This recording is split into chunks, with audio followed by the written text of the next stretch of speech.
Okay, I'm thinking about the speed of light and about liberty and equality and human values. And I guess I'm thinking about this in the context of a response video that DanaGarrett sent in reply to my video about why we can't all get along. There's a number of great things in that video that Dana, you if you're watching this, Dana, sent. I don't know if I can get to them all in one video actually, but I'll give it a shot.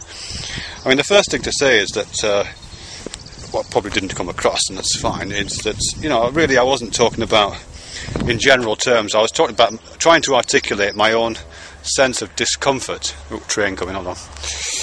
I'll just let this train go past so you won't hear what I'm saying. Yeah, so anyway, I was trying to articulate what I sense is my own sense of discomfort about propositions to do with why we can't all get along, which I also phrased as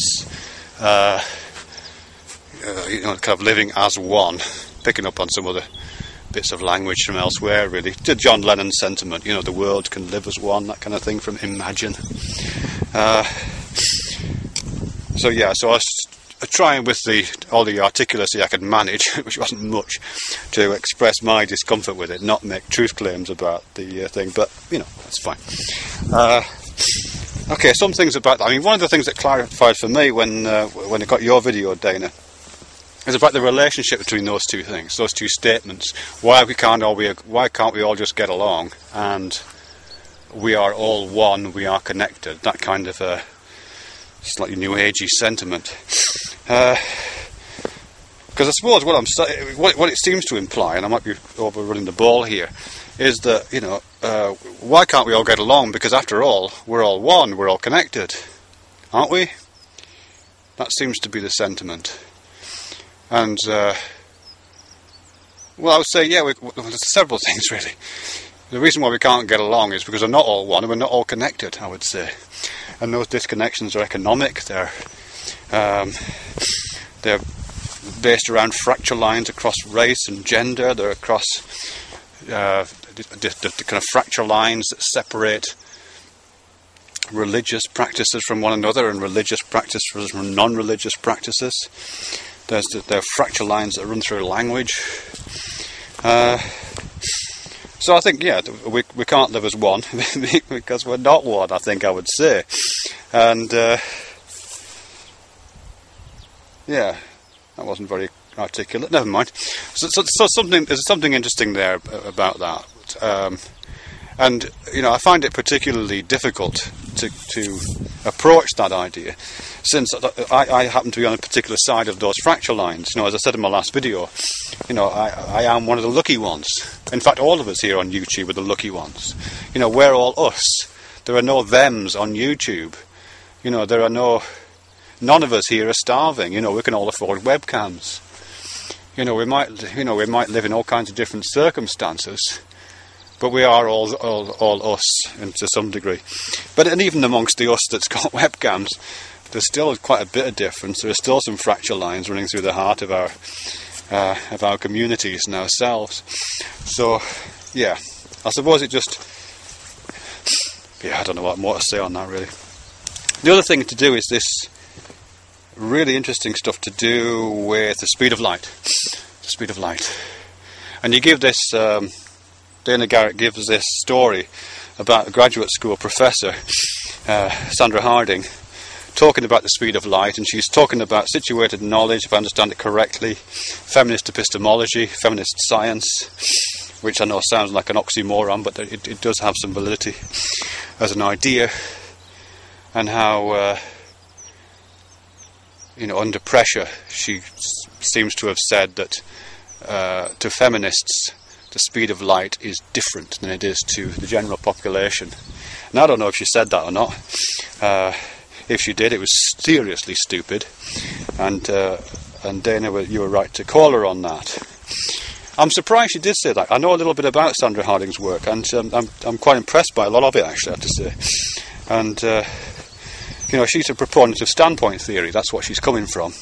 And standpoint theory would never say, as far as I'm aware, that the speed of light varies according to which part of the kind of social landscape you're standing in, whereabouts in society you are located, where your relationship to the situation of knowledge happens to be. And here she's kind of drawing on the same ideas as Bruno Latour and Henri Lefebvre and these kind of people. The standpoint that we all have in relation to the speed of light is the same. We're all standing on the same point. With that particular example, and the same, with the boiling point of water at sea level, atomic weight of mercury, yada yada yada, all those kind of things. The defining facts of hard science, of the empirical science, the hard empirical sciences. Listen to that word, hard.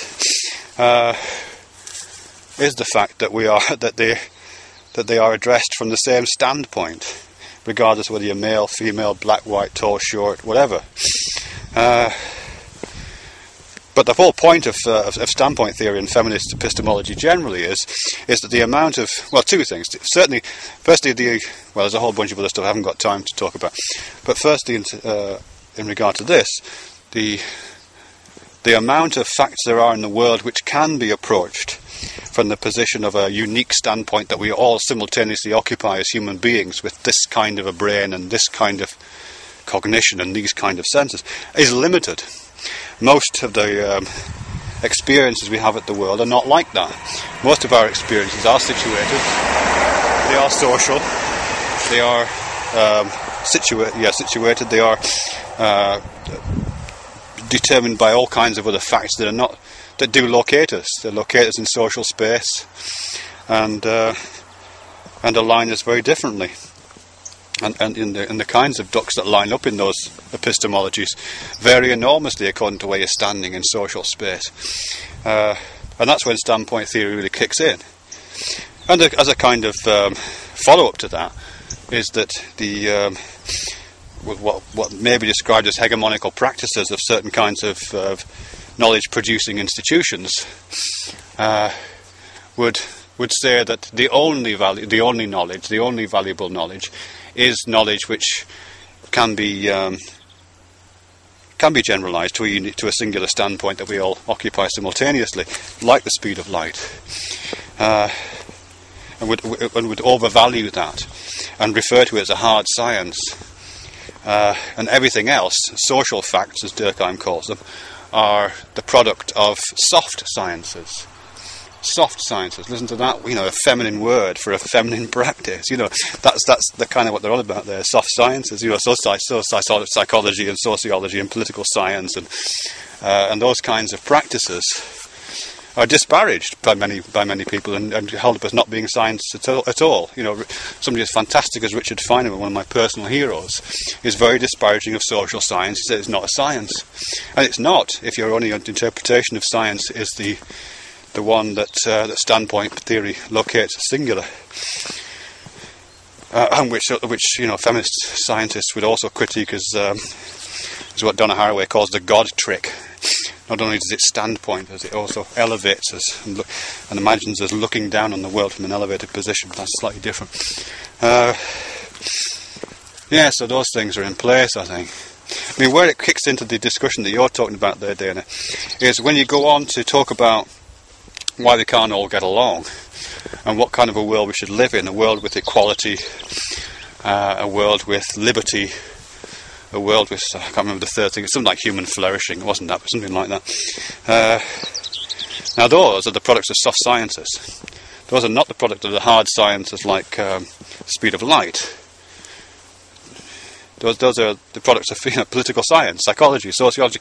Those are the things you have to mobilise to deal with things like inequalities and to deal with concepts like liberty and flourishing. And I'm not a cultural relativist by any means, but there is relativism in operation there. And again, we're on the positive side of that relative set of fracture lines. If you want equality, we have to give stuff up. We have to acknowledge what other people might see as equality. We have to give up our sense of liberty, perhaps in favour of what someone else's interpretation of liberty might be. I think we'd have to give up quite a lot, really. That's a bit rambling, really. Sorry about that. I'll see if I can come back to this later. But if I can summarise, the use of the speed of light as an analogy for the kinds of processes we would arrive at a society in which we all get along, I think, is flawed, because it's a different kind of science. The idea that other kinds of epistemologies are inferior, or that make stupid claims like the speed of light varies according to whether you're a feminist or not, is a straw man. It's not valid.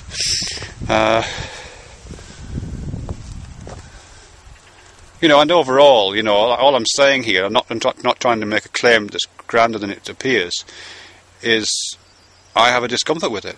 If other people don't, then fine. I have no problem with that.